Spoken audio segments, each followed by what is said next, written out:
پہاڑی زبان میں اپڈیٹ سنیے۔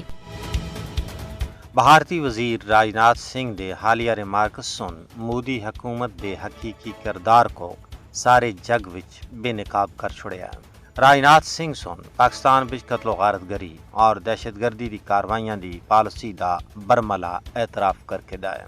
راجناتھ سنگھ دے بیان سن اس گل دی تصدیق کی ہے کہ مودی دی قیادت وچ ہندوستان ایک دہشت گرد ملک بن چکیا ہے۔ ہندوستان دا حکمرانی نظام انتخابی فائدے واسطے انتہائی قوم پرستی دے جذبات کو خواد دینا واسطے عادتاً نفرت انگیز بیان بازی دا سہارا کیندریا ہے۔ پاکستان سول بنگار کے آخیا ہے کہ مودی حکومت دا غیر ذمہ دارانہ رویہ علاقائی امن واسطے مچ بڑا نقصان دا باعث بن سکتا ہے۔ بھارت سن پاکستان دے اندر مزید بے گناہ شہریاں کو ماورائے عدالت قتل کرنے دی تیاریاں دا دعویٰ دراصل قصورواراں دا واضح اعترافی جرم۔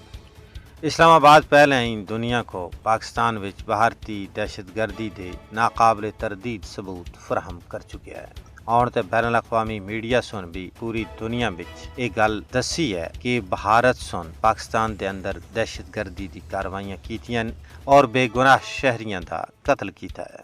مودی حکومت سن غیر ملکی سرزمین ہوتا ہے مخالفین کو قتل کر کے بین الاقوامی قوانین دی دجیاں اڑائیاں ہیں۔ مودی دا ہندوستان اپنے بدمعاش اقدامات اور ریاستی چھائے چھتری تلے دہشت گردی دے ذریعے علاقائی اور عالمی استحکام واسطے مچ بڑا خطرہ بن گیا ہے۔ دنیا کو مودی حکومت دی فسطائیت کو پرکھن دی ضرورت ہے۔ پہلا اس تھی کہ کئی اور بے گناہ تے بے تقصیر لوکاں دی جانا چلی جلن۔